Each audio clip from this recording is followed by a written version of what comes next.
In this episode, we chop the roof of an iconic car. Stay tuned.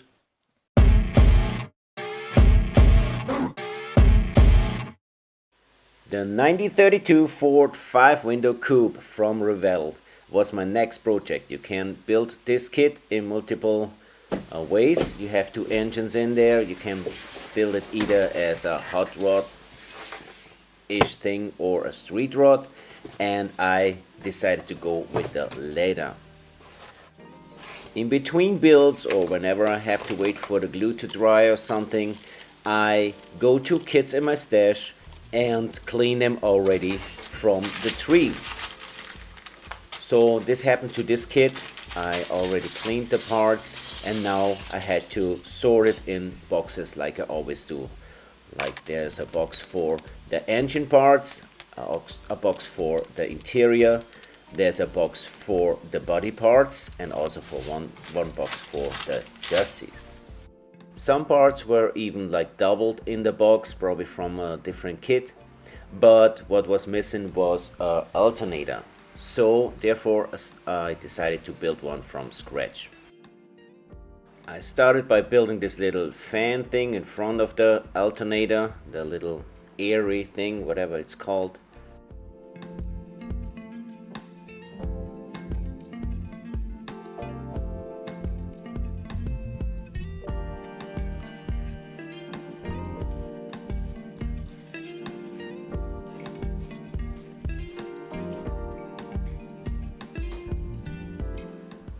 After that, I glued that on a old piece of styrene rod.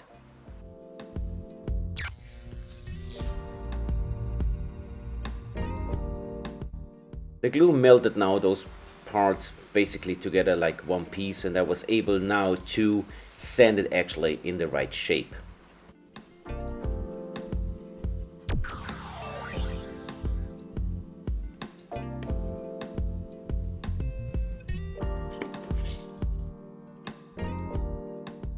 By building tiny parts like this, it's always a good idea to keep the part as long as possible on something that you can hold on, like in this case the styrene rod, and you cut it just when everything is basically done.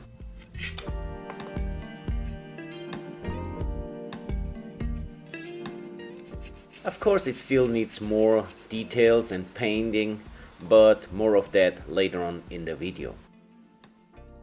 For those of you who built the kit already a couple times, that's probably no news, but I think that the instruction sheet is wrong here, because it shows you that the head of the engine should go the other way around, but if you look, the cylinder head has those two holes in there where the valve cover fits on, and then the cylinder head would not fit on the engine anymore. So I think that is wrong, and this is the right way to do it, I guess.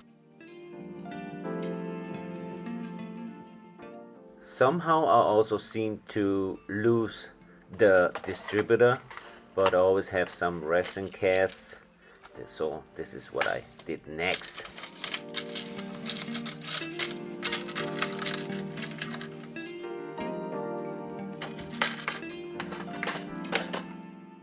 After I drilled all 9 holes for the ignition cables, I was paying my attention to the body. I want to chop the roof, and of course that's always a little bit a question of taste. If you go too much, it looks like more like a comic, whatever. If you not do enough, it might not noticeable. So what I'm doing is I go 4mm, so there's 9mm left on the front window, which is a good chop to my eyes.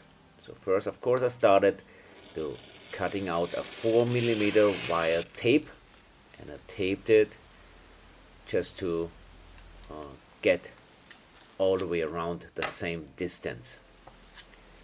Then I made a little mistake here. I used a marker, and as you see, it bleeded through, which is not the smartest idea, but I did it anyways. Next time I'm gonna do it again with just pencil or something. The cut here is something, shows you something that you never should do. I did it and I just saw it like by editing this video. You never ever should do what I'm doing the next second. Hold the roof down and squeeze the blade of the Dremel. So nothing happened this time, but you definitely could hurt yourself, you know, by destroying the disc. Cutting the roof on a 32 Ford is actually a very simple task. It's probably the best beginner roof to chop, because as you see, after chopping out 4 millimeters, it almost fits perfectly. You know, it aligns on the rear just really good. The only thing that needs to be changed is the front pillar needs to be adjusted a little bit. While the glue was still drying, I took care on the stands of the Ford.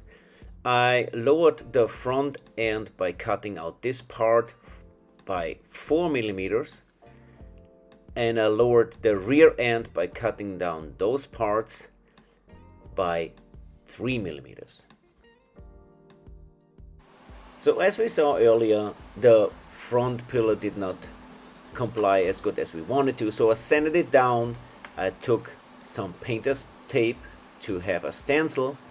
This will I put on styrene sheet and cut out the styrene sheet. It's 0.5 millimeter. I don't know how much it is in inches. And that will give me basically a new frame for the front window.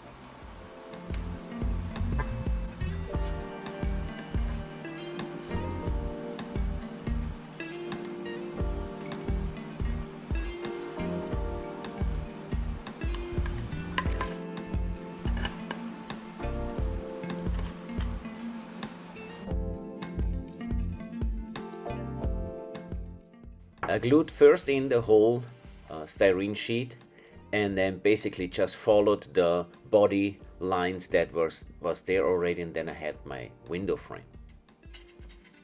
The glue was now dry enough so I could sand it down and just look how close we really are with the connection points.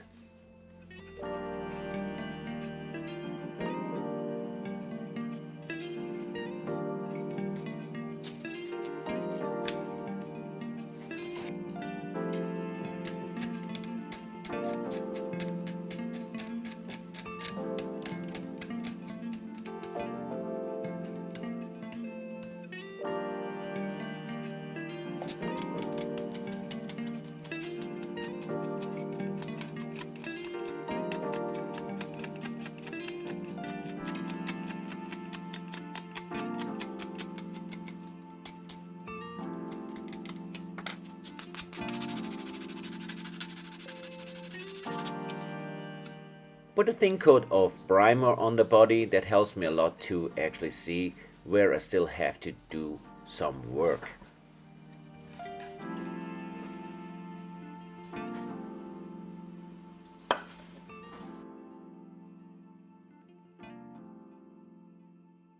I gave the whole body a little bit more of dry time and used the time in between to actually paint all the small parts.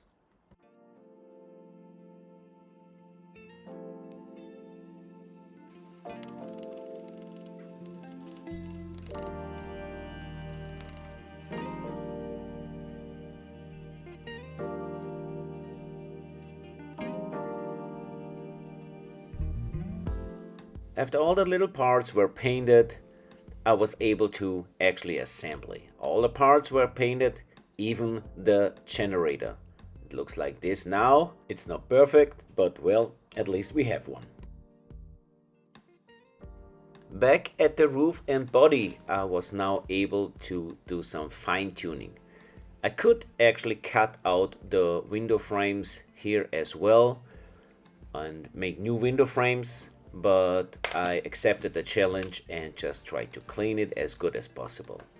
As you see here, I'm using a magnifying glass, which is almost essential. You need that to go that close in. And first I just took a number 10 blade and just scrape it down until I have the feeling it's smooth enough. And then of course you go in and sand it, file it down until you're happy with it.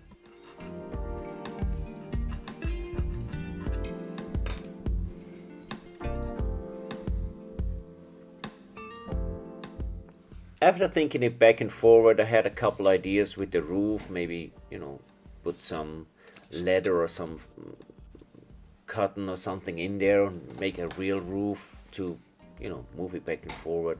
But I actually decided to just get rid of that line here and smoothen it out and just have a straight roof on this car. After I cut out those lines, I sanded it down, but it took me a couple times to actually really have it down. I put some primer on it and then I thought it's good, and then after the primer dried overnight I figured, well, still not there, and I had to do it again and again. I think I did like 3 times or even 4 times to really had it there where you couldn't see it through the primer anymore.